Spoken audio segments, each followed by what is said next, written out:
mauna dyan si escort number 6, Jonathan Dolong. Ayan, Jonathan, bumunot ka na. Grace, abot mo na sa kanya. Anong number yan? Jonathan? Number 4. Baliktad. Tol. Number 4, Jonathan. Kaya naman ang iyong eksena ay... Paano mo kakausapin para paalisin ang kamag-anak mong si Teddy na mag-iisang taon na nagbabakasyon sa inyo? Grabe naman magbakasyon. Isang taon. Isang taon. Isang taon? Di ba may mga ganun bayad. talaga? Oo, kasi siyempre parang naghahanap ng trabaho. Bagay, naghahanap pa rin. dito na mag-stay sa Manila. Baga. Yes. Oh. Pero 1 year, parang medyo kahit pa paano. Bigat na yun sa may bahay. Oo, parang Yeah. ang ano no, ang kapal na ng mukha. Okay, Ayan. simulan na natin ang Sagot Mo Show Mo! Lights, camera, action! Gaw! Gaw! Gaw!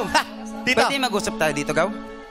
Oh, ito. Ipag-usapan Oh, tayo. sige ito. Teka lang, i-post ko lang yung Netflix. Hina mo lang. Gaw, Ito. napansin mo ba? Parang ang tagal na ng panahon, no? Lumilipas na yung panahon. Hindi naman, sakto lang. Napansin mo ba, Gaw, na parang ilang buwan ka na nandito nakatira sa bahay? Hindi ko naman napapansin. Napapansin mo ba? Napansin ng tiyahin mo noong nakarang araw. Oo, ano sabi? Nasabi niya sa akin na yung pamangkin mo dyan, andyan pa rin hanggang ngayon sa bahay. Ni maghugas ng pinggan, hindi man lang magawa. Tito, di ba gamer ako? Gamer ka nga. Yung kamay ko, hindi pwedeng panghugas ng ng mga plato, Tito. Adi, pwede Saka ka... sabi ko naman sa inyo, di ba? Pagkatapos kong gumraduate, hahanapin ko lang yung sarili ko, kaya ako nandito, Tito. Nako. Bakit na? Pamangkin. Teka lang ha. Pinagtapos ka namin, tinulungan ka namin makapagtapos ng tiyahin mo sa pag-aaral. Hindi lang para mag-gamer ka. Artista ka! Tito! Artista ka! Dapat Tito, ganun ang ginawa mo. Tito, sinasabi ko sa inyo, nakakatulong naman. Di ba Pero paggabi? ito, tumutulong naman ako ah. Oo, tumutulong ka nga. Di ba paggabi? Pamangkin, Sandali. umupo ka! Paggabi, di Nag-uusap ba? tayo. Paggabi, ako nagsasara ng pinto. Eto, pamangkin. Pwede ba sasabihin ko na ang totoo? Kapag naglalabas si tita, Hindi. kapag naglalabas si tita, No. di ba ako yung tagakawi ng bula? Bumula, kaya pala nadulas ang tita mo karaang araw. Loko ka talagang bata ka, pinimbambam. Tito, sabihin nyo sa akin, sige, kung ano yung gusto nyong itulong ko sa bahay na to. Eto na lang. Ano yung mga bagay na gusto nyong itulong ko? Sige. Eto na lang. Ang may tutulong mo. Ang Sige. may tutulong mo Una. isa sa amin.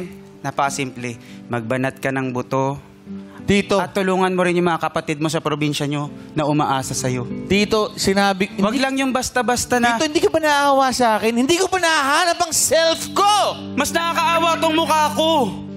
Kaya please lang, pamangkin, parang alang-alang na lang sa amin ng tiyahin mo at mga kapatid mo sa probinsya. Para rin sa ating lahat na nagmamahal. Cut! Ang bait pa rin ni Tito.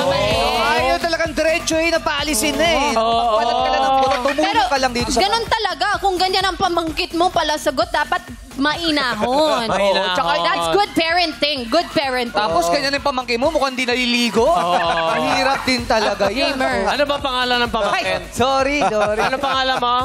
Roger! Roger. Roger. Thank you, Roger. And thank you, escort number 6, Jonathan Tolo.